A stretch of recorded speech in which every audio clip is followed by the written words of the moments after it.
Welcome to the Painting Lines Podcast, your one-stop shop for all things tennis. Join Erik and Aidan in their discussion for updates on news and pop culture, and from hot takes to betting, they've got you covered. Ready? Play.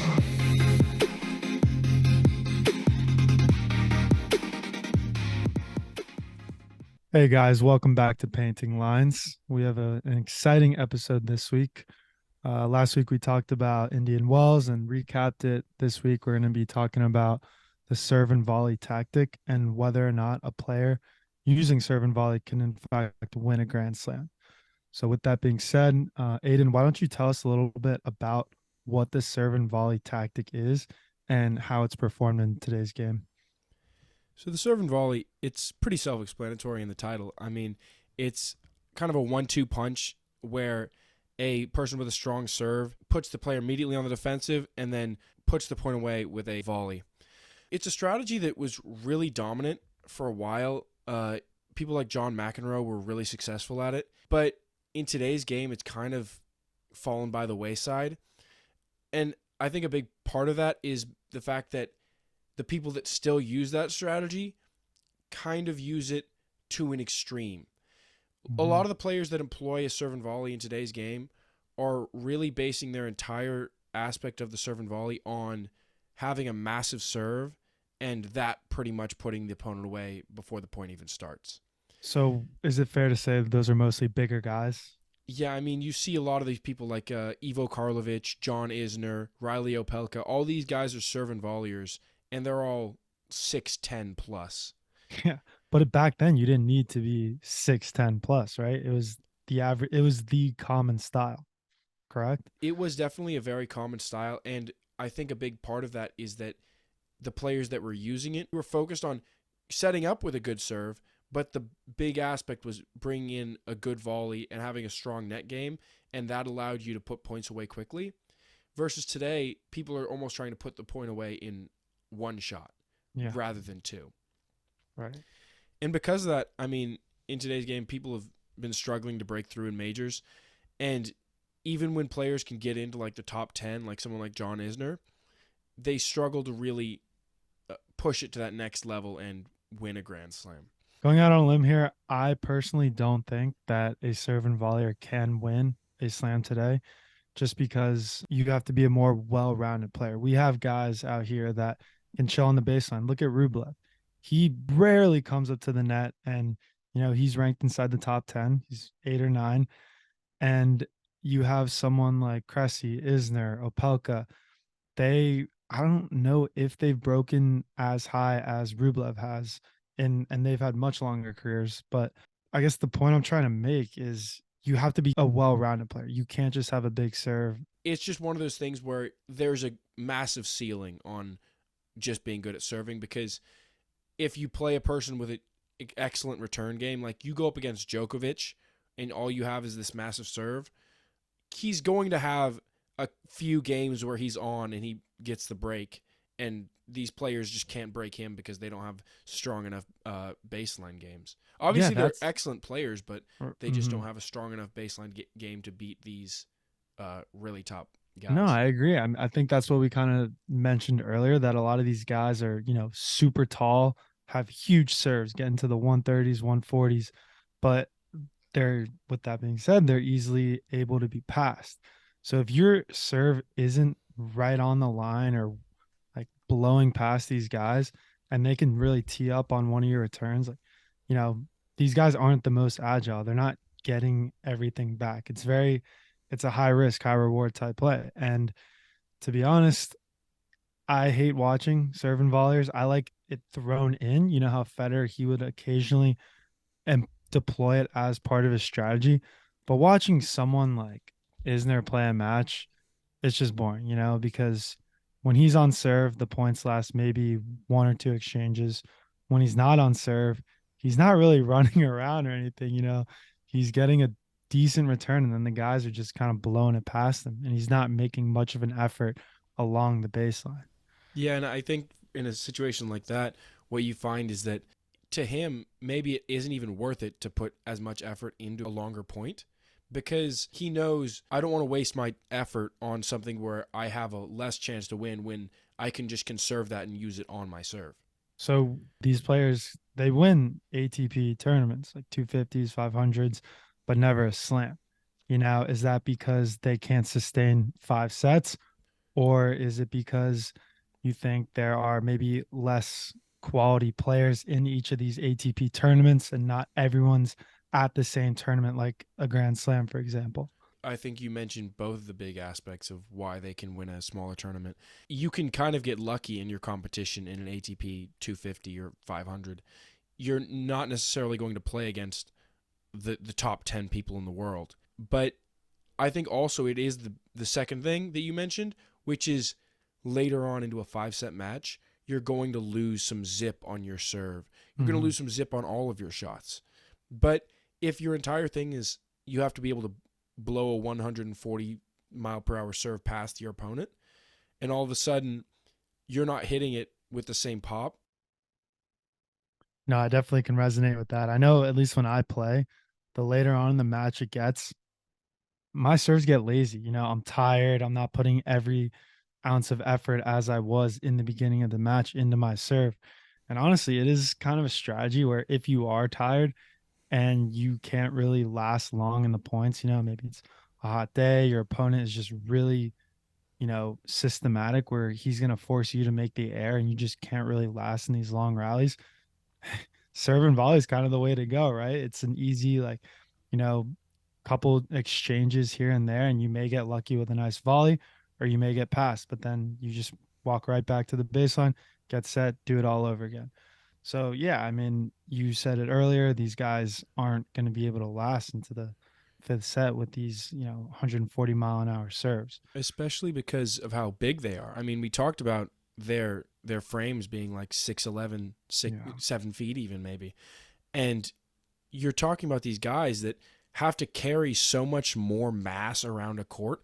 I mean, I feel like it's significantly easier for someone like Schwartzman, who's 5'6", I don't know, to run around a court for 3 or 4 hours than a guy that's 6'11" and carrying like an extra like 100 pounds. Yeah. I know. It is funny seeing the height disparity on the court when, say, a Schwartzman and an Isner play. Yeah, when they take the photo before. Yeah, when they take the photo. He goes up to like I'm his pretty waist. sure they played doubles together That's a couple wild. times. It's funny, yeah. I wonder if it was just a joke. They were like, let's just have Yeah. the tallest and shortest guys out there. Probably. But another point I want to bring up is the advance in technology now. I think because rackets are, higher quality, they're able to generate more topspin now, so players can hit harder and therefore are able to pass these serve and volleyers more easily. I think back in the day, you're kind of seeing these like old wooden rackets with more of a flatter shot, so people weren't really blowing it by. And you look at, like we said, Rublev, people like Casper Ruud, people with massive forehands, they're gonna get it by you. And even if they're not, they're gonna rip it at you so hard that you're not gonna get a great volley on it. So the ball may just pop up and then give them another chance to hit a winner shot. I think that's very true, but I think there is an aspect where obviously both players have these advanced rackets. So if you're a server and you have a better racket, you can hit a harder serve. But that doesn't help you as much. I think it doesn't help you if because you're volleying. You're not. I guess you're hitting probably more aces than they were. Mm-hmm. So like Isner probably doesn't volley as much as McEnroe did. Like McEnroe's probably using his serve as a setup with this worse racket versus Isner trying to just essentially hit a winner on his first shot. That's a good point. You know who actually reminds me of McEnroe these days? Who is that? Dennis Shapovalov. Just as far as his serve, have you seen, first of all, they're both lefties. Second of all, have you seen the lean on Shapovalov's serve? It's almost identical to McEnroe. They toss the ball so far behind them, lean so far back, and then just kind of torque that torso towards it. And honestly, they're both pretty entertaining to watch too, as far as character wise. And I mean, I assume that's just to generate a massive amount of like kick on their serve.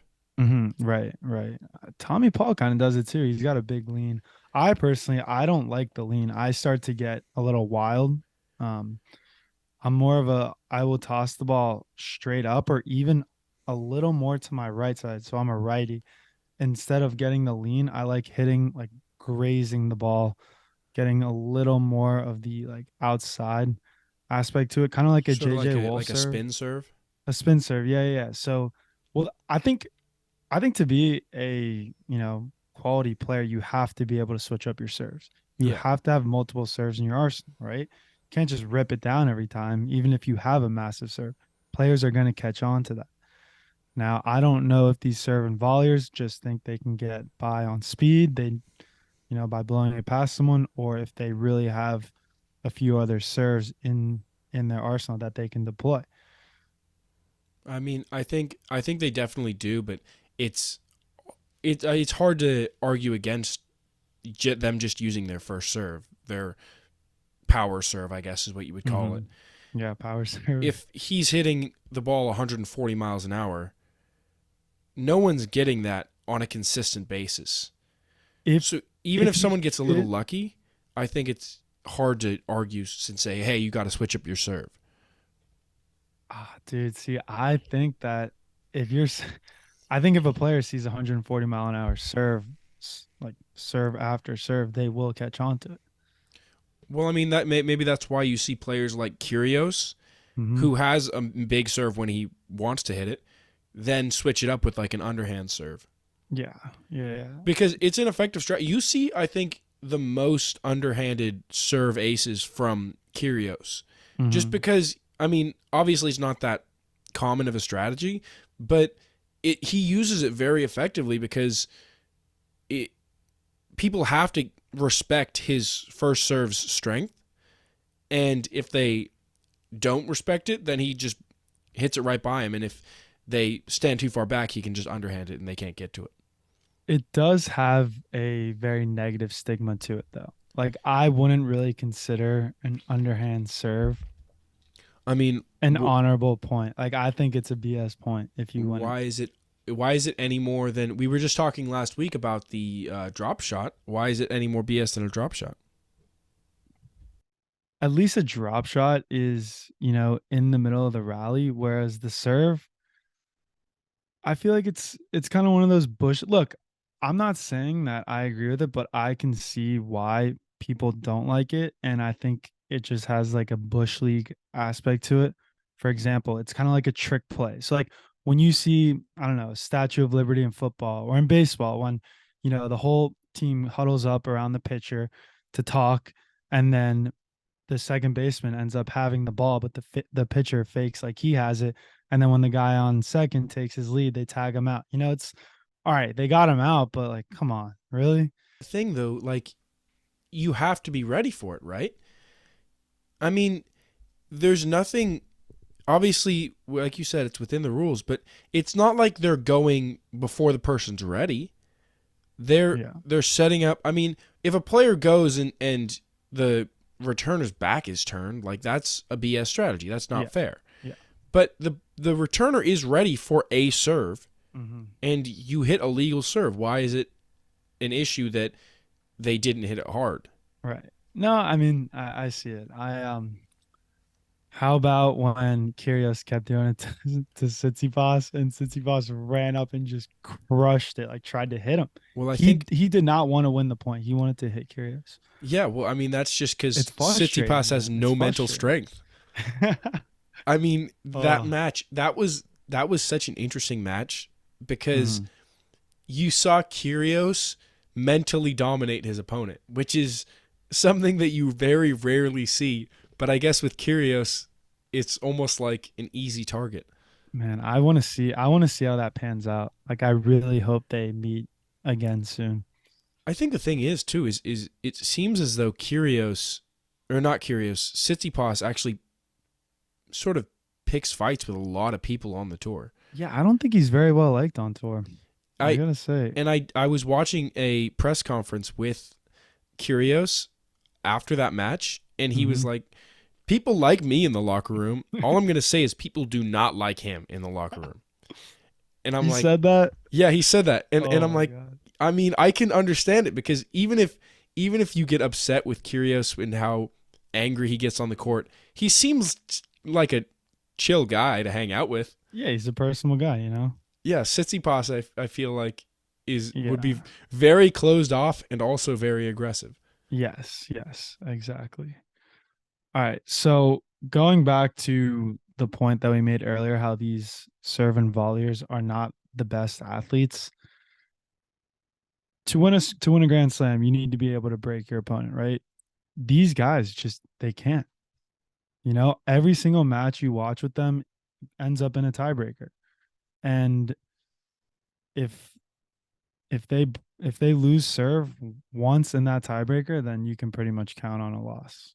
When I was at the Open, the Miami Open this past week, I was, checking the lines on every point, and I was just wondering if it would be a winning strategy if because you can bet point by point. So if let's say the first point of the game, you can bet that whoever's on serve will win that point. And if you do that the whole match, obviously you're going to lose some, but overall, like, will it be a winning strategy? I feel like with these guys, it would be. When I was at the Open, I watched the Bublik and JJ Wolf match, and I was waiting for Bublik to do something like cool on serve, right? So I'm videoing every single one of his serves.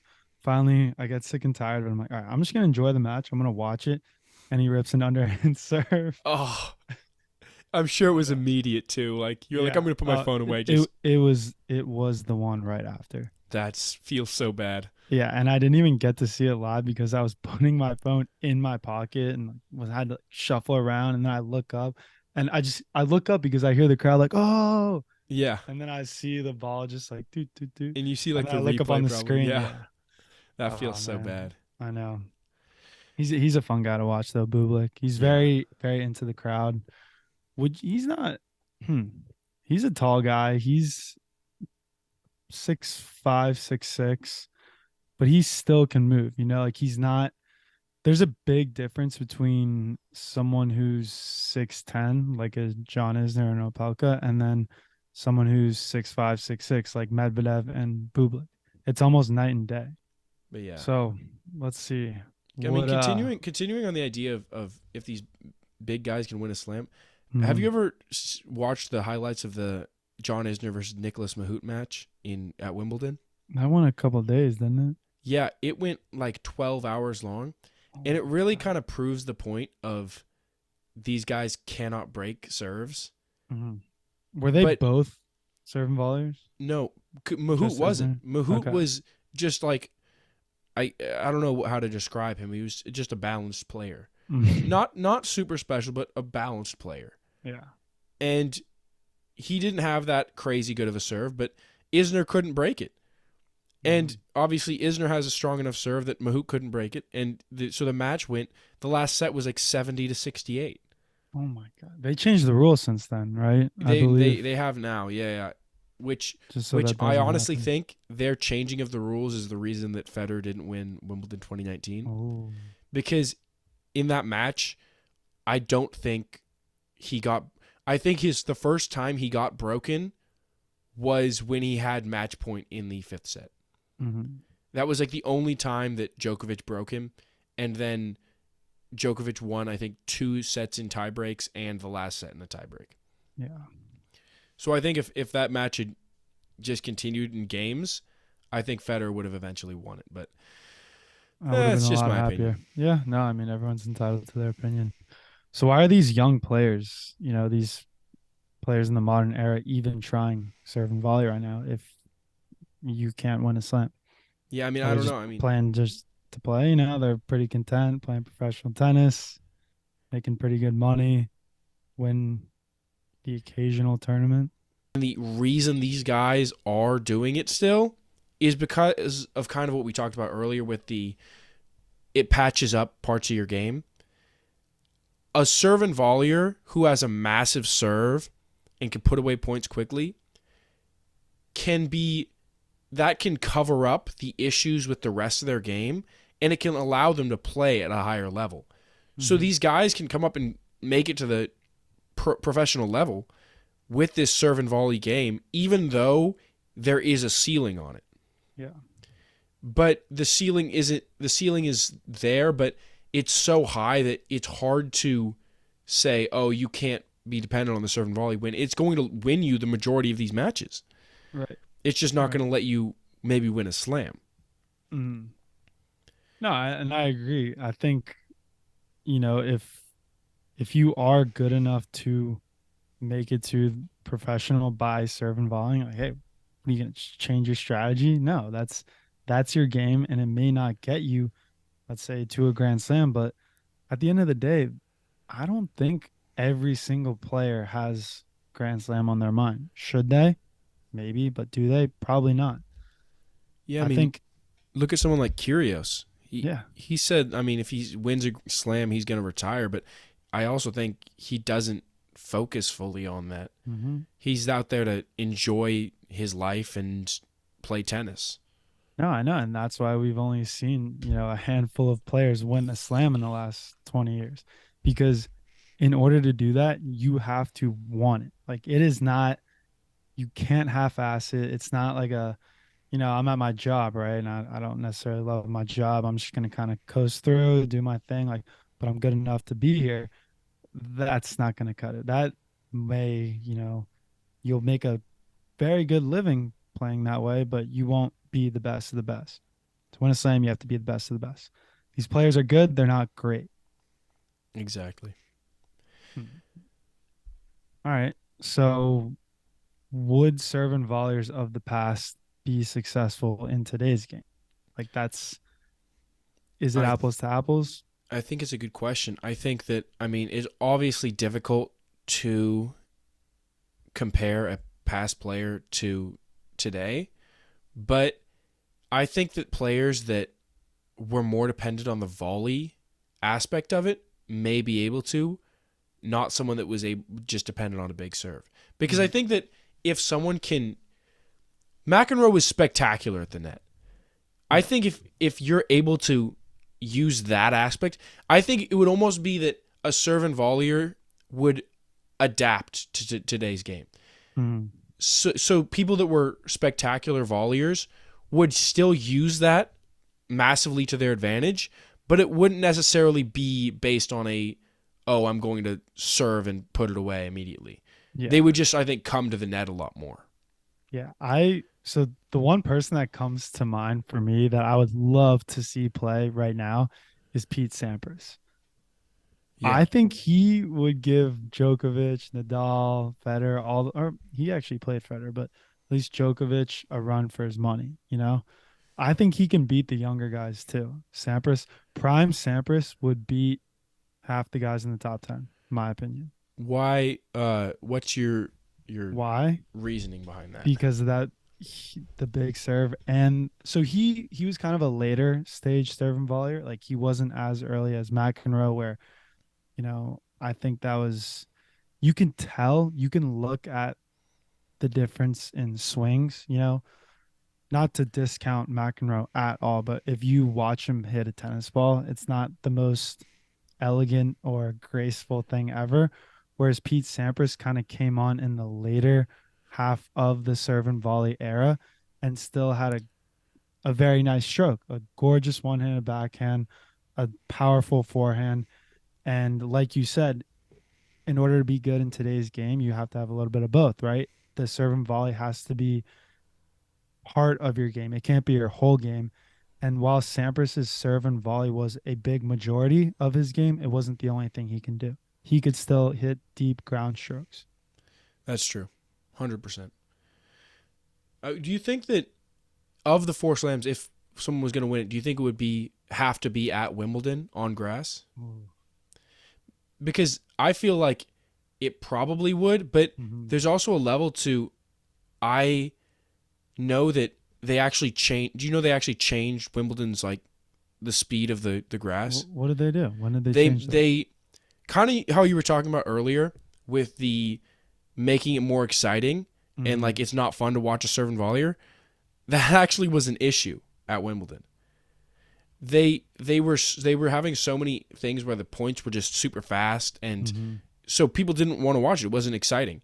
So they slowed down the court. I think they How do made the they do grass that? longer or Oh, they something. made it longer. I'm not, maybe they wet it more. I'm not 100% Mhm. sure how they actually accomplished it, but they Wow. slowed down the courts so that the serve and volley couldn't be as like effective, and there would be more drawn out points. So with the faster court, what is that just for like okay. The part that makes the faster court more advantageous for a serve and volleyer, is it on the serve or is it on the volley? Like where does that part come in? It's definitely on the serve. I It's mean, mostly on the serve. because these guys are winning because they have Hmm. extremely rapid serves. They're But hitting it right by the guy. don't you think though, when say you're serving, you're on grass and you're coming up for that volley and you hit your split step, don't you have a bigger chance of not catching your footing or slipping because it's grass? Yes, but I mean these guys are so trained. I mean, like Hmm. you obviously at Wimbledon you see the most slips and slides and falls Yeah. because it's grass, but you don't see. It's not like every time someone comes to the net you see them fall. Hmm. So these guys would be practicing that. They'd be training that. So they'd be hitting their massive serve, getting a nice skip off the grass, getting probably a weaker return, and then Yeah. putting away the volley. Yeah. Where so when you are serving volleying, where's the best part of the court to take the volley? So for example, when you serve it, do you want to kind of like lightly jog up and see where the ball is coming? Or once you serve, are you hightailing it up to the net as fast as you can and reacting to I the I think it to the depends on return? how well you hit your serve. Because if you like crush your serve and you know I just nailed that, you're Hmm. probably trying to get up to the as far up as you can as fast as possible so that you can get the best angle on your next shot because you Yeah. know their return is not going to be strong. Hmm. If you have already committed to the serve and volley, but you know okay that serve wasn't the best, maybe you don't want to go quite as far because you're like there's a chance they get a decent return, and if I overcommit getting up to the net, then I won't be able to slow down and Hmm. get a good volley off. I know for me personally, whenever I do serve and volley, which is, I would say I try to do it at least once per serving game. And when I do it, it's more of a, because I don't have that great of a serve, but I do like to kind of follow it up a little slowly because I feel like I have more control then. Like when I'm just hightailing it up to the net, I feel a little out of control and I can't really gather my feet. But that's just me. How do you do it when you serve and volley? Well, I think Are that you trying to get up there as fast as you can? I usually don't use the serve and volley that much, but my serve, in my opinion, is one of my strengths. I mean, obviously, I'm not a high Hmm. level player in terms of that, but it's one of my strengths of my game. So if I hit a big serve, I'm probably trying to get up to the net as fast as possible and try to put away a high overhead or high backhand volley. Got it. All right, So you want to get into segments or? let's do it. What's new? All right, my what's new. I just saw this the other day. Really exciting. Del Potro actually started training again No way. recently, and he's hoping to come back and compete in this year's U.S. Open. Oh, that's awesome. So I Let's think go. everyone in the tennis world is excited to hear that. Yeah. Del Potro is maybe one of the most widely loved players ever on the tour. I mean, Mhm. you got to go like Federer and then Del Potro. And so it's really cool to see that he's trying to come back. I mean, obviously he had struggled with so many injuries during his career, and so maybe just that time off was just what he needed, sort of allow his body to recoup without any pressure. And then, I mean, I know he's older and he's probably not going to come for a really full comeback, Mhm. but that time to sort of relax and recoup, maybe we'll get a few more tournaments out of him. Yeah, I'd love to see him. I'd love to. I hate to be a pessimist, but I feel like what's gonna happen is there's gonna be all this hype for him returning, and then he's gonna, get his butt handed to him in the first round. Yeah, I wouldn't be surprised. I wouldn't be surprised, but That's so it sad. is I a know. So how does that work? He would get an automatic bid, right, to the U.S. Open. That's what I thought. So for me, I saw that there are discussions flying around that they are talking about fans possibly being able to come and go as they please during tennis matches instead of having to wait for turnovers or changeovers, which I agree. I think fans should be able to come and go whenever. I don't think it's as distracting as people think to the players because a lot of the players are for it. They want a more interactive fan base and they want what's good for the sport. For example, I was down in Miami for the Miami Open. I'm super excited. I go up to the court. Oh, sorry, you have to wait for the changeover. I'm like, all right, the match just started, so I just have to wait for one game. They're like, no, you have to wait till the third. So I'm sitting down there and I can't even see the match. They make you wait at the bottom of the stairs for 3 games. I don't like that. I'm not with it. I think they should let people come and go. I think it's a situation where you're almost adjusting to the person that likes it the least. It's like, oh, some people are okay with it, but if it impacts someone else more, that's why they don't do it. Like some players you said are in favor of it. Yeah. So those players are like, oh yeah, it doesn't affect me, but maybe it affects someone else. And Right. maybe it affects their opponent. And so that almost sort of gives them a advantage if it doesn't bother them. I agree. I think another aspect of it is if you're in a tennis match and you're in the court, there's almost, I don't know if there's a level of sort of accountability, like where you don't, obviously you want to be silent during these points. If people could come and go freely during a match, someone could just run into a stadium, just yell something in the middle of a point, and then run back out and have no accountability for it. But what's so wrong with that? It's a distraction for the point. What do you what do you think is wrong with it? All right. Well, a big counter that always comes up, which I don't necessarily agree with, but look at free throws in basketball. You have fans being as rowdy as they can, shouting whatever they want, trying to distract the other person. So why can't tennis become like that? So do you think it would be good if like they were just yelling during the points? I mean, I think it would make tennis a little more interesting.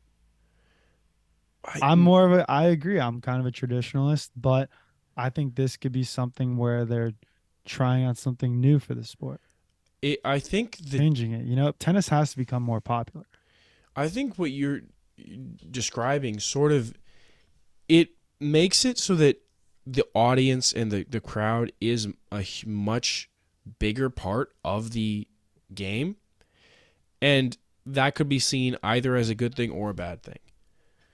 Because if fans are just constantly yelling like an NBA game, you have to be sort of warding off that like abuse from the crowd if it's negative.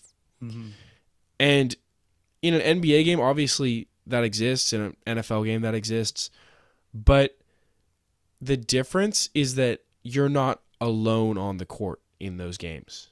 That's true. That's true. I think this will be something that will be very interesting to see in the future, and we'll definitely keep tabs on it. So let's move on to the bet of the week. I have Tommy Paul and Carlos Alcaraz, that match Tuesday, going over 2.5 sets for plus 150. I think that, so far Alcaraz has been bagling his first 2 opponents. Um, I think he hasn't seen anyone as tough as Tommy Paul yet. And I think Tommy Paul is going to have a little bit of an advantage over Alcaraz just because he's played more matches and he's seen tougher opponents. So you have Carlos Alcaraz coming into this match, fairly relaxed, hasn't really seen anyone tough, where, Tommy Paul is definitely going to give him a run for his money. He's already 1-0 versus Carlos Alcaraz. And my third point is I think Carlos's drop shot isn't going to be as effective with Tommy Paul as it is with the other players on tour because of the fact of Tommy Paul's extremely athletic nature and his ability to get to these shots. So, I'm not saying Carlos is going to lose. I just think that it's going to be a tight match and it's going to go over 2 sets. That's cool. That's a cool bet. I think those are interesting sort of prop bets. Who do you have? My bet is an upset, big upset. Garin over Tsitsipas, which is a plus 330. He's a plus 330 underdog. And the reason for this is kind of because Garin's been playing really well. He's in great form. He beat Rude and Nishioka both at Indian Wells. He beat Baez in the second round here at Miami. And I think what's going to happen is Tsitsipas has yet to play a single match in this tournament. So I think that he's not going to come out sort of full strength. I think he's going to be fresh, but I think he's going to be flat. And so I think it's going to be a situation where they split the first 2 sets and then Garin takes it in the third just because he's sort of in good form right now. Mm-hmm. No, I like that bet just because Tsitsipas came out and said that he's not healthy and that he doesn't expect to go super far in these tournaments. I think he said that before Indian Wells, but anyway, when you have a player saying that they're not expected to do well, come on. Like they're kind of already sealing their fate there. Plus, I love those odds. Plus 330. It's a situation where like I think that Tsitsipas he hasn't played a match. I mean, that can obviously the extra rest helps, but not having sort of warm-up matches for harder opponents. I mean, Garin's not an easy guy to beat. Mm-hmm. So I think that may impact him. Good deal. All right. We saw some crazy matches in Miami so far. One of them being Hurkacz, Kokkinakis. Did you see that? Oh. So that's my match of the week. It went 3 sets. All 3 sets were tiebreakers. The first set, Hurkacz had 6 set points that Kokkinakis saved, ended up winning the set. Second set, Hurkacz saved 2 match points, ended up winning the set. Third set, Hurkacz saves 5 match points and goes on to win. Like, come on, this was so exciting. Spectacular. The rallies were amazing. The points were fantastic. You know, the passion from the players, you could just see it when it got into that tiebreaker. That match had me on the edge of my seat, and it was probably the best I've seen in a while. I got to go rewatch that after this. Mm-hmm. My match of the week is McDonald. He beat Berrettini 7-6, 7-6. And this match is as much of a... McDonald has as much of a defensive masterclass as you can have. There were so many points where Berrettini was just on the offensive the entire point, and McDonald just got everything back. He was just playing so scrappy, and then all of a sudden he's just able to turn these points around and win, which is really tough against a top opponent like Berrettini. Yeah, the hammer, man, the Italian hammer. Yeah, it's like the Akron hammer of LeBron. All right, well, this was a great episode. Thanks again, guys, for tuning in. And if you have anything to say, DM us, shoot us an email. We want to hear your thoughts. So, all right, we'll catch up with you guys next week. Thanks. All right, and that's the show. If you're not already subscribed, go ahead and hit that subscribe button. You can find us on Instagram, TikTok, YouTube at Painting Lines Podcast. Feel free to shoot us a DM or email us any questions or thoughts at paintinglinespodcast@gmail.com.